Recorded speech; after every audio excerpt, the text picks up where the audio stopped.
Astaghfirullah. Bismillahirrahmanirrahim. Assalamualaikum warahmatullahi wabarakatuh.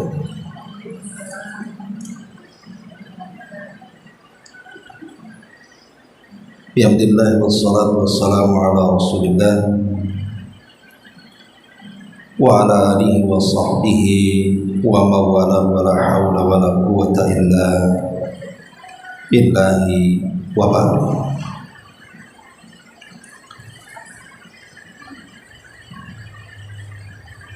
Baik, kita lanjutkan kajian kita, masih membahas kitab Umdatul Ahkam, dan kita masuk pada baris halaman 75 tentang masalah basmalah dalam sholat. Kita baca hadisnya.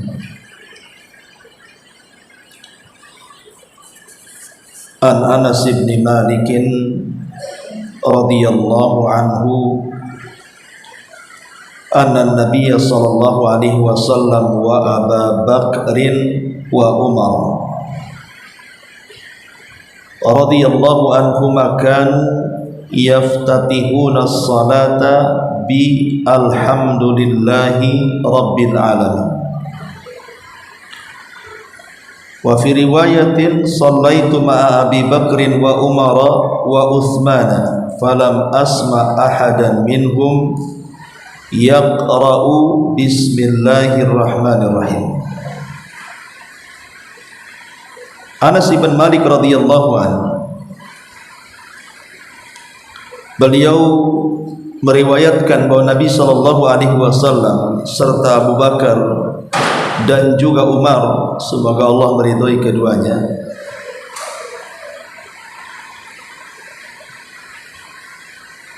mereka membuka bacaan dalam salatnya dengan alhamdulillahi rabbil alamin.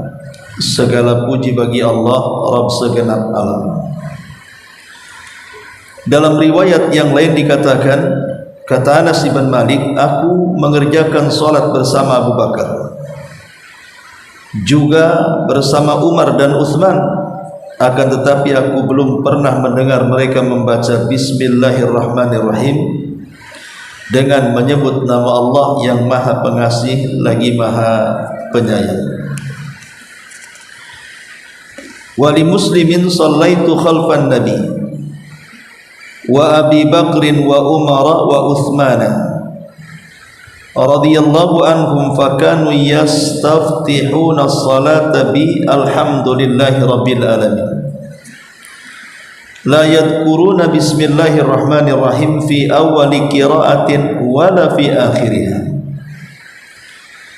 Imam Muslim juga meriwayatkan dalam hadis Anas bin Malik juga, kata Anas, aku pernah bermakmum di belakang Nabi, Abu Bakar dan Umar serta Utsman. Mereka semua membuka bacaan salat dengan alhamdulillahi rabbil alamin.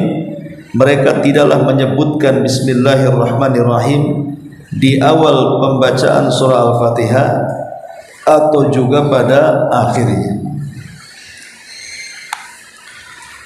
Baik, ma'asyiral muslimat yang dimuliakan Allah Subhanahu wa taala, hadis ini maksudnya hadis Anas ibn Malik radhiyallahu anhu memiliki banyak faedah. Pertama, wajibnya membaca surah Al-Fatihah dalam salat. Bahkan sebagian para ulama menganggap hadis Anas yang kita baca ini sebagai dalil bahwa membaca surah Al-Fatihah itu rukun dari setiap rakaat dalam salat. Rukun untuk setiap rakaat dalam salat, dan ini pendapat mayoritas para ulama. Yang kedua, Hadis ini juga memberikan penjelasan kepada kita tentang pentingnya mengikuti petunjuk Nabi, petunjuk para khulafaur rasyidin. Karena disebutkan di sini Abu Bakar, Umar dan Utsman, dan mereka semua adalah khulafa ar-rasyidin. Jadi kita disuruh untuk mengikuti petunjuk Nabi dan juga petunjuk para sahabat Nabi, khususnya para khulafaur rasyidin.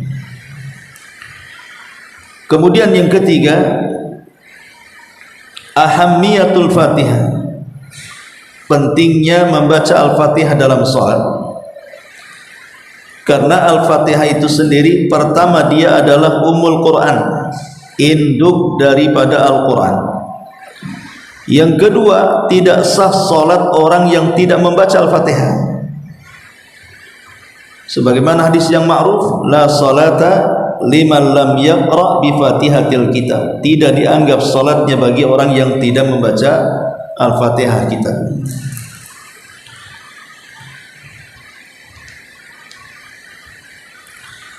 Kemudian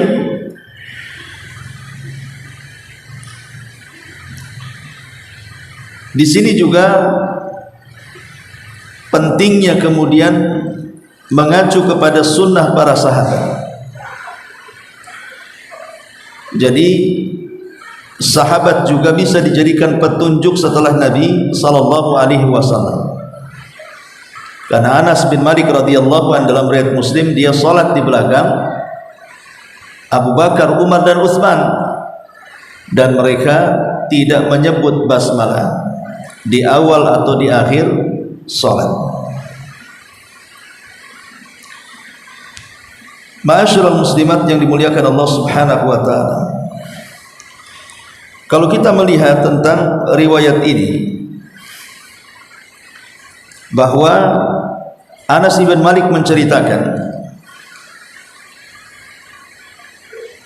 beliau salat di belakang Abu Bakar serta Umar dan juga Utsman ibn Affan radhiyallahu anhum. Tiga orang ini maksudnya Abu Bakar, Umar dan Utsman. Kata Anas bin Malik, ketika salat yang dikeraskan tentunya ya, mereka ketika salat menjadi imam tidak membaca basmalah dan langsung memulai dengan kalimat alhamdulillahirabbil alamin. Pertanyaannya, apakah tidak dibaca? Memang sama sekali nggak dibaca gitu ya, bacaan basmalah dalam sholat, ataukah dibaca cuman tidak dikeraskan? Lah permasalahan ini menjadi silang pendapat para ulama tentang hukum mengeraskan dan tidak mengeraskannya bacaan basmalah di dalam sholat. Tapi yang jelas bahwa mayoritas para ulama mengatakan membaca basmalah itu sangat dianjurkan.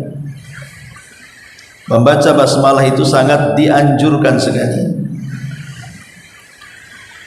Tetapi kaifiyahnya, apakah kemudian basmalah ini dikeraskan atau tidak dikeraskan, inilah yang jadi persoalan. Pendapat pertama, bahwa basmalah itu harus dikeraskan, sama dengan bacaan Bismillahirrahmanirrahim, Ar-Rahmanir-Rahim dan begitu seterusnya. Alasannya karena basmalah itu bagian daripada surah Al-Fatihah, dan ini pendapat Imam Syafi'i bahwa basmalah itu Bismillahirrahmanirrahim ini bagian daripada surah Al-Fatihah. Maka karena dia bagian daripada surah Al-Fatihah, maka sebagaimana kita keraskan bacaan alhamdulillah, berarti basmalah juga harus dikeraskan. Apalagi ada hadis dari Ummu Salamah radhiyallahu anha, kana Rasulullah sallallahu alaihi wasallam idza qara'a yaqta qira'atahu ayatan ayat Bismillahirrahmanirrahim Alhamdulillahi Rabbil Alamin Ar-Rahmanir Rahim. Kata Ummu Salamah, Nabi SAW apabila membaca surah Al-Fatihah maka dia diputus-putus. Setiap satu ayat diam, kemudian langsung 2 ayat diam, 3 ayat diam, pokoknya diputus-putus, enggak disambung ayat 1 dengan 2, ayat 2 dengan 3, tidak. Jadi Bismillahirrahmanirrahim, Alhamdulillahi Rabbil Alamin. Jadi seperti itu dipotong-potong. Kemudian kata Ummu Salamah, Nabi SAW membaca Bismillahirrahmanirrahim, Alhamdulillahi Rabbil Alamin Ar-Rahmanirrahim. Dari hadis ini kata para ulama bahwa bacaan basmalah itu bagian daripada surah Al-Fatihah. Makanya karena dia bagian daripada surah Al-Fatihah, berarti sangat dianjurkan dikeraskan. Dan itu disebutkan juga di beberapa asar. Salah satunya adalah riwayat Ibnu Abbas radhiyallahu anhu. Karena Rasulullah sallallahu alaihi wasallam yajhar bismillahirrahmanirrahim. Kata Ibnu Abbas radhiyallahu anhu, adalah Nabi sallallahu alaihi wasallam menjaharkan, arti mengeraskan bacaan bismillahirrahmanirrahim dalam salatnya. Ini pendapat pertama. Pendapat yang kedua, bahwa bismillah itu bukan bagian daripada surah Al-Fatihah. Bismillah ini dia bukan bagian daripada surah Al-Fatihah. Di mana basmalah ini diturunkan hanya untuk mencari berkah saja. Dengan membaca basmalah saat membaca Quran, kita ingin tabarruk, mencari berkah.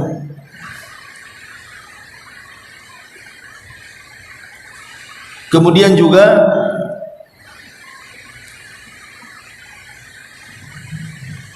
dijelaskan di sini, sebagian para ulama bahkan mengatakan bahwa bismillah itu adalah ayat dari surah Al-Fatihah, tak boleh dikeraskan dan juga disunnahkan untuk disirkan, tidak dikeraskan.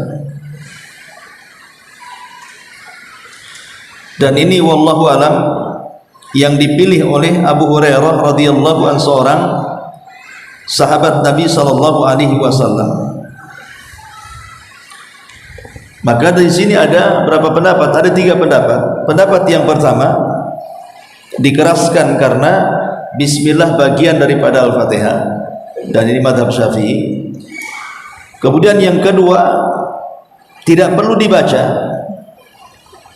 Tidak perlu dibaca, kalaupun dibaca itu hanya untuk mengambil berkah, karena bukan bagian daripada surah Al-Fatihah. Artinya tidak dikeraskan, langsung ke Alhamdulillahirabbil alamin. Dan pendapat yang ketiga, inilah pendapat yang lebih adil, menggabungkan 2 pendapat di atas. Mengeraskan basmalah dalam salat boleh, tapi menyembunyikannya itu afdal.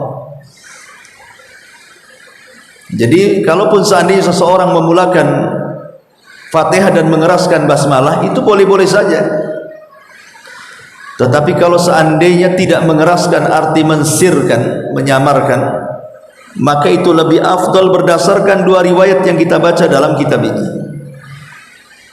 Bahwa Anas bin Malik salat di belakang Abu Bakar, Umar dan Utsman, dan mereka langsung membaca Alhamdulillahirabbil alamin. Seolah-olah apa? Seolah-olah mereka tetap baca tapi tidak dikeraskan. Yang dikeraskan itu dimulai daripada Alhamdulillahirabbil alamin. Baik ma'asyiral muslimat yang dimuliakan Allah Subhanahu wa taala, sedikit bicara tentang basmalah. Sejarah basmalah. Orang yang pertama kali mencatat dan mengucapkan basmalah itu, maksudnya bismillahirrahmanirrahim, adalah Nabi Allah Sulaiman ibn Dawud alaihi salam. Jadi Nabi Sulaiman itulah yang pertama kali menulis Bismillahirrahmanirrahim. Sebagaimana disebutkan di dalam Al-Quran, innahu min Sulaimana wa innahu bismillahirrahmanirrahim. Sesungguhnya surat ini datang dari Sulaiman, dan sesungguhnya saya mulakan dengan menyebut nama Allah yang Maha Penyayang lagi Maha Pengasih. Jadi Nabi Sulaiman alaihi salatu wassalam saat mendapatkan informasi dari burung hudhud, kan ketika itu Sulaiman kan sedang membariskan pasukannya, rupanya satu burung tidak ada di barisannya. Dan kita tahu pasukan burung di zaman Sulaiman mereka adalah para muhandis, insinyur-insinyur. Mereka lah yang mencari air dari ketinggian. Jadi fungsi burung di zaman Nabi Sulaiman itu mereka terbang ke atas. Jadi mereka akan melihat apakah di depan ada air atau tidak. Jadi fungsi burung itu sangat penting. Makanya Sulaiman marah, kok tidak ada si hudhud di kemana? Rupanya baru Nabi Sulaiman mencari-cari, bahkan sampai mengancam, kalau dia tidak disiplin aku akan azab atau kusembelih dia. Rupanya tidak jauh dari situ hudhud datang, kemudian memberikan alasan kenapa dia tidak ikut baris pada hari itu. Alasannya karena dia terbang jauh dari Palestina ke Yaman. Jadi dari negeri Yaman, dari atas negeri Yaman, burung hudhud melihat ada sebuah istana yang sangat megah sekali. Rupanya itu ratu yang memerintahkannya adalah Ratu Balqis, dan semuanya adalah menyembah matahari dan bulan. Makanya burung hudhud kemudian melaporkan perkara itu kepada Sulaiman. Inni wajadtu imra'atan, aku mendapati seorang wanita yang menjadi raja negeri tersebut, dan mereka menyembah matahari dan bulan. Maka Nabi Sulaiman alaihi salatu wassalam ingin memastikan ucapan hudhud, kalau betul engkau mendapatkan kerajaan seperti itu yang ratunya perempuan dan rakyatnya menyembah berhala, bawakan sepucuk surat ini, lemparkan ke kerajaannya. Maka ditulislah oleh Sulaiman sepucuk surat untuk mendakwahi si Ratu Balqis tadi. Lah sepucuk surat yang ditulis Sulaiman itulah dimulakan dengan Bismillahirrahmanirrahim. Wa innahu min Sulaimana wa innahu bismillahirrahmanirrahim. Maka dari sini kata para ulama, orang yang pertama kali menulis dan membaca basmalah adalah Nabi Sulaiman. Itu dalam sejarahnya. Ma'asyiral muslimat yang dimuliakan Allah Azza wa Jalla. Adapun di negeri Arab, orang yang pertama kali menulis Bismillahirrahmanirrahim pada permulaan kitab adalah Khalid ibn Sa'id ibn As. Khalid ibnu Sa'id ibnu Asin. Khalid ibn Sa'id ibn As, dialah orang yang pertama kali menulis Bismillahirrahmanirrahim di zaman Nabi sallallahu alaihi wasallam. Bahkan Nabi sallallahu alaihi wasallam sendiri sebelum turun ayat surah An-Naml, ayat yang menceritakan tentang kisah suratnya Sulaiman kepada Ratu Balqis, Nabi selalu menyebut basmalah itu dengan kalimat Allahumma bismika Allahumma, bismika Allahumma. Tapi setelah turun surah An-Naml dan mengatakan innahu min Sulaiman wa innahu bismillahirrahmanirrahim, sejak itulah Rasul tidak pernah lagi menulis bismika Allahumma, tapi diganti dengan bismillahirrahmanirrahim. Setiap surat-suratnya yang dilayangkan kepada raja-raja. Artinya di sini bahwa basmalah ini sangat penting sekali, terutama dalam surat menyurat. memulakan dengan Bismillahirrahmanirrahim. Ma'asyiral muslimat yang dimuliakan Allah Subhanahu wa taala, la Bismillahirrahmanirrahim sendiri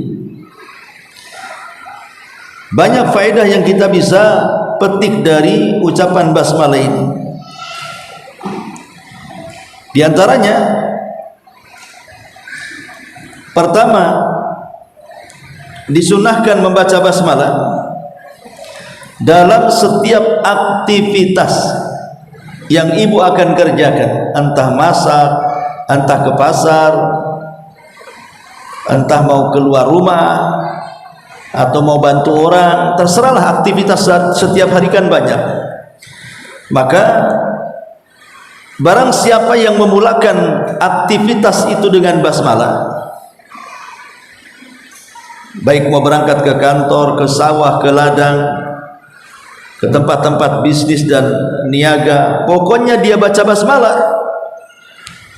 manfaatnya adalah isti'anatan wa tabarrukan wa tayammunan. Ada 3. Kalau kita membaca basmalah sebelum aktivitas, pertama, kita akan mendapatkan pertolongan dari Allah. Yang kedua, kita akan mendapatkan berkah kebaikan dari Allah. Yang ketiga, cita-citanya akan mudah dikabulkan Allah Subhanahu wa taala. Makanya penting, terutama orang-orang yang bekerja dengan resiko tinggi, seperti nelayan. Ini kan resikonya tinggi, Bu. Kalau ada ombak bisa tenggelam, mati di tengah laut. Maka sebaiknya baca basmalah sebelum berangkat nelayan itu, supaya di dalam pelayarannya mencari ikan dia ditolong oleh Allah, tidak dicelakai, bahkan diselamatkan. Kemudian yang kedua, hasilnya jadi berkah. Dan yang ketiga, cita-citanya terkabulkan, ingin dimudahkan rezekinya. Maka bacaan basmalah itu sangat dianjurkan dibaca pada setiap perkara. Kemudian yang kedua, dalam Bismillahirrahmanirrahim ini ada pengakuan akan nikmat Allah Subhanahu wa taala. Kenapa demikian?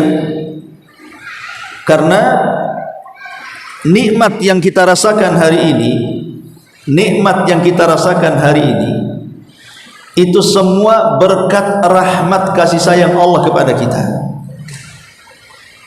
Ibu dapat rumah, kendaraan, suami yang taat, yang soleh, anak-anak yang soleh dan soleha, tetangga yang bagus, kemudian rizki yang melimpah, usaha mudah, itu semua nikmat.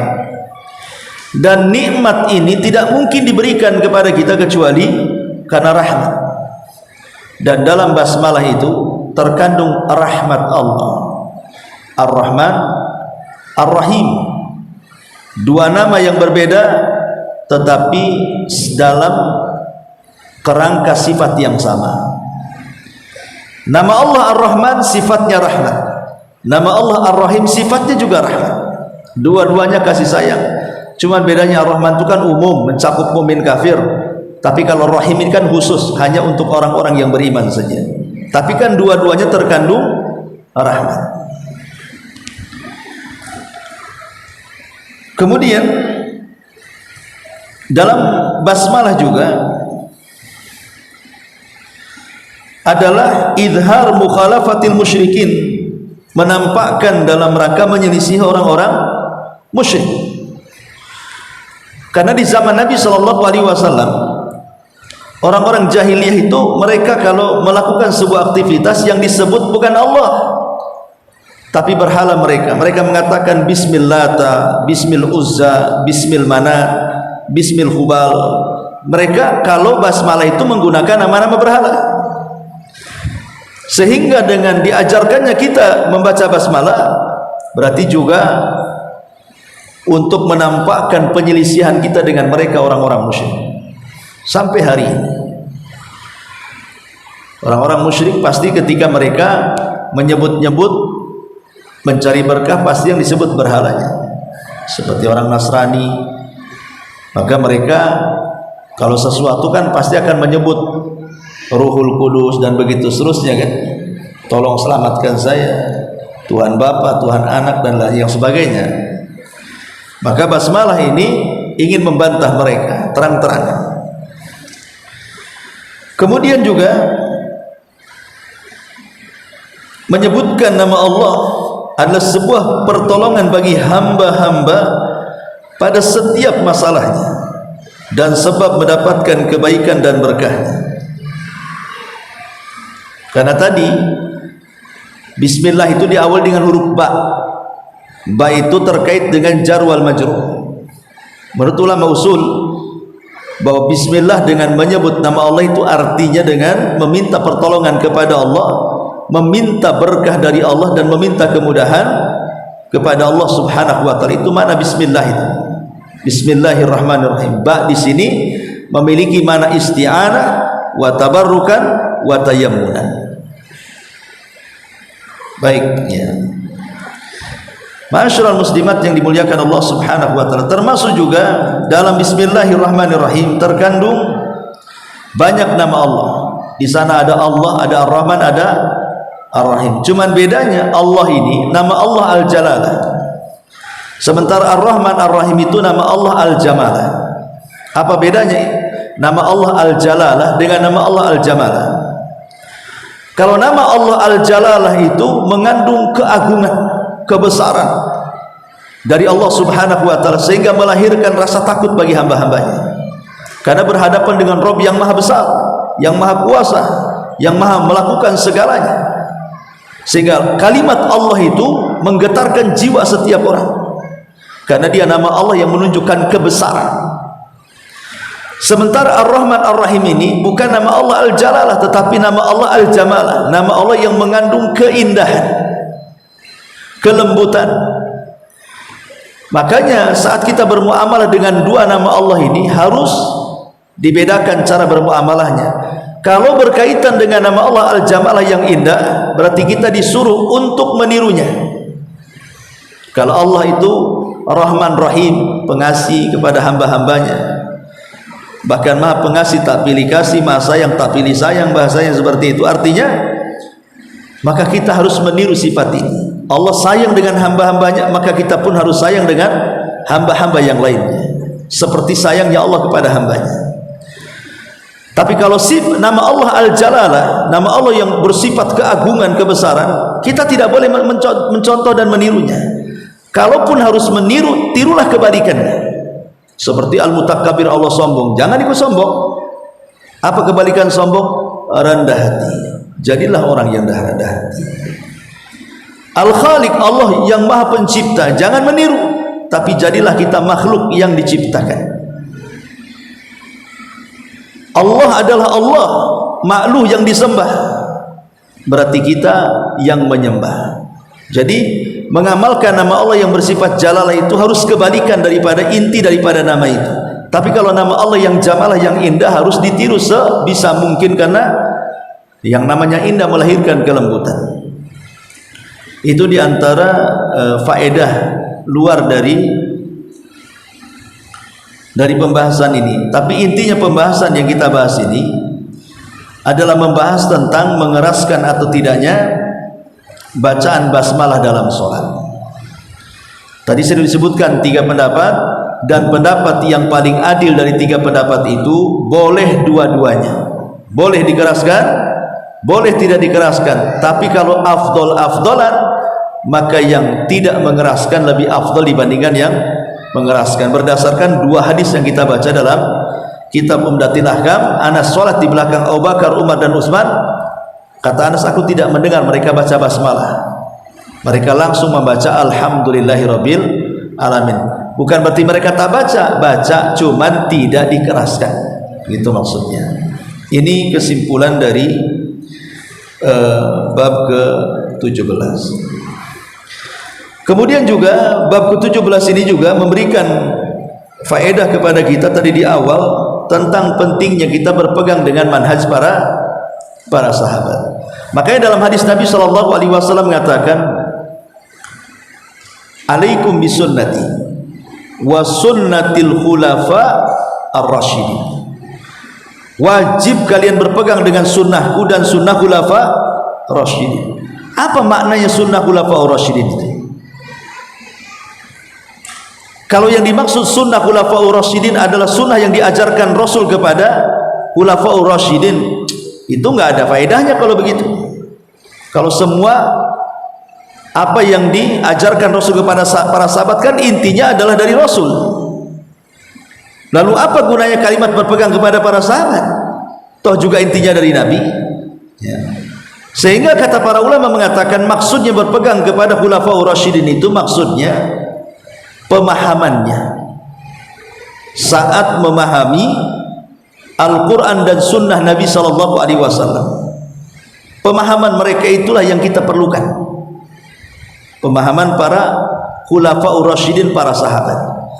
Makanya kita sering mendengar bahwa kita wajib berpegang teguh dengan Al-Quran dan Sunnah sesuai pemahaman para sahabat. Jadi khulafaur rasyidin artinya lebih ke pemahaman, karena ada perkara-perkara yang luput dari Nabi Sallallahu Alaihi Wasallam tetapi dipahami oleh para sahabat. Makanya kemudian mereka pun dijadikan bagian daripada sunnah yang dianjurkan untuk diamalkan selain Al-Quran, sunnah Nabi, dan juga ijma' kesepakatan para sahabat. Itulah 3 dalil hujjah bagi kita dalam beragama Islam. Pertama, berpegang dengan Al-Quran, kalau tidak ada kembali kepada sunnah, kalau tidak ada kembali kepada konsensus kesepakatan ijma' para sahabat. Wallahu a'lam.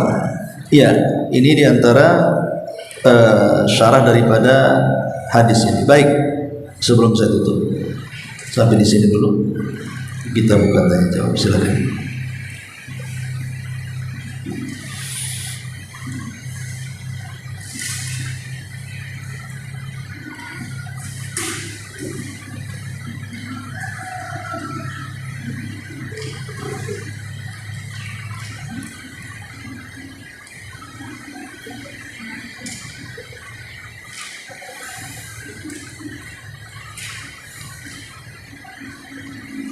Enggak ada. Baik. Subhanakallah bihamdika asyhadu an la ilaha illa anta astaghfiruka wa atubu ilaik. Wallahu ta'ala alam. Assalamualaikum warahmatullahi wabarakatuh.